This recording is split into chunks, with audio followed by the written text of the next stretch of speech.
నల్గొండ జిల్లాలో ప్రభుత్వ భూములకు సేఫ్టీ లేకుండా పోయింది. ప్రభుత్వ భూముల పక్కనే భూములు కొని గుట్టు చప్పుడు కాకుండా కబ్జాలు చేస్తున్నారు కొందరు వ్యక్తులు. రీసెంట్ గా ఇలాంటి ఓ ఘటనే వెలుగులోకి వచ్చింది. 26 ఎకరాల ప్రభుత్వ భూమిని కబ్జా చేసేందుకు దాని పక్కనే ఉన్న భూమిని కొని మొత్తం తమదే అంటూ లేఅవుట్లు చేశారు కొందరు వ్యక్తులు. అభివృద్ధి పేరు చెప్పి గుట్టు చప్పుడు కాకుండా 10 కోట్ల విలువ చేసే భూమిని ఆక్రమించేందుకు ప్రయత్నించారు. కానీ స్థానికుల జోక్యంతో బయటకొచ్చిన ఈ వ్యవహారం ఇప్పుడు నల్గొండ జిల్లాలో చర్చనీయాంశంగా మారింది.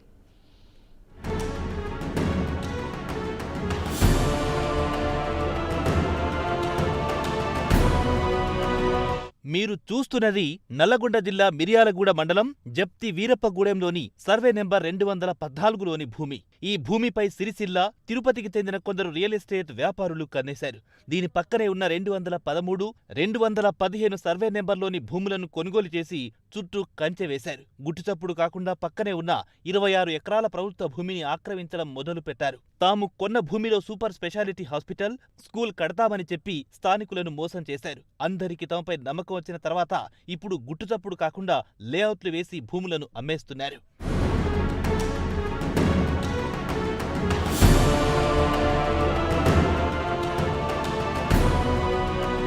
నిజానికి సర్వే నెంబర్ 213, 215లో ఉన్న భూములను గతంలో ఓ కంపెనీ కొనుగోలు చేసింది. కోరామండల్ షుగర్స్ పేరుతో ఫ్యాక్టరీ ఏర్పాటు చేస్తామని స్థానికులకు చెప్పి తక్కువ రేటుకే భూములను కొనుగోలు చేసింది. ఫ్యాక్టరీ పెడితే తమ పిల్లలకు ఉద్యోగాలొస్తాయని భావించిన స్థానికులు సంస్థకు భూములు అమ్మేశారు. ఏళ్లు గడుస్తున్నా ఆ స్థలంలో ఎవ్వరూ ఫ్యాక్టరీ ఏర్పాటు చేయలేదు. రీసెంట్ గా ఈ భూములను సిరిసిల్ల, తిరుపతికి చెందిన కొందరు రియల్ ఎస్టేట్ వ్యాపారులు కొనుగోలు చేశారు.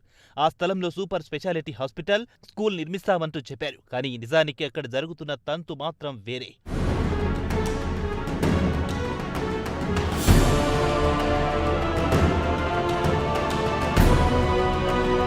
నమ్మకం ముసుగులో ప్రభుత్వ భూమిని ఆక్రమిస్తున్నారంటూ స్థానికులు ఆగ్రహం వ్యక్తం చేస్తున్నారు. బహిరంగ మార్కెట్లో ఈ భూమి విలువ 10 కోట్లకు పైనే ఉంటుందని చెప్పారు. తమ గ్రామంలో సెంటు భూమి కూడా లేని నిరుపేదలు ఉన్నారని, ఇలాంటి భూములను వాళ్లకే కేటాయించాలన్నారు.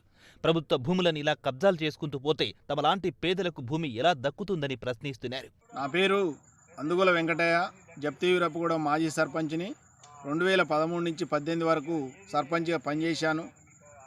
అయితే 2006లో ఇండియా సిమెంట్స్ వారు మా గ్రామ పంచాయతీకి వచ్చేసి, మీ గ్రామంలో మేము కోరమండల్ షుగర్ ఫ్యాక్టరీ నిర్మిస్తాం, మీ గ్రామంలో చదువుకున్న యువతకు అందరికీ కూడా ఉపాధి కల్పిస్తాం అని చెప్పేసి మాయమాటలు చెప్పి మా గ్రామంలో 210 ఎకరాలు భూమిని కొనుగోలు చేయడం జరిగింది. అత్యంత తక్కువ ధరకు భూమిని కొనుగోలు చేశారు.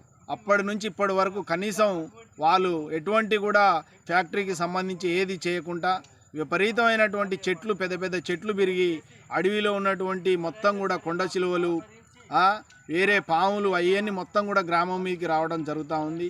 అయితే ఇప్పుడు సిరిసిల్ల నుంచి వచ్చేటటువంటి, తిరుపతి నుంచి వచ్చేటువంటి రియల్టర్లకి ఈ యొక్క భూమిని అమ్మడానికి ప్రయత్నాలు చేశారు.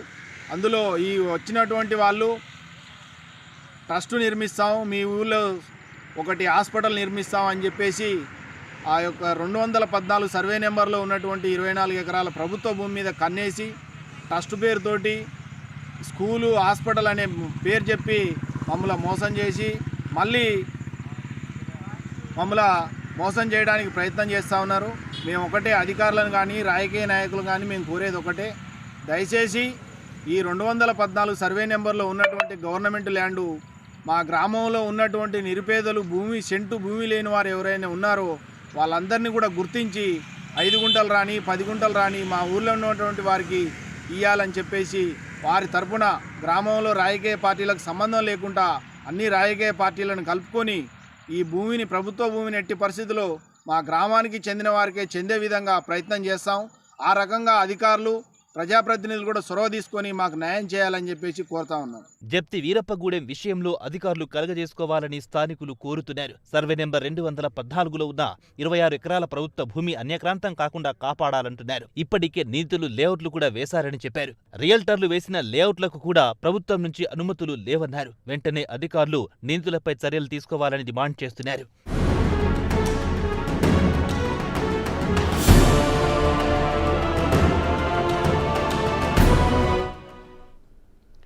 కేంద్రం నిర్వహించే పోటీ పరీక్షలు ఇక నుంచి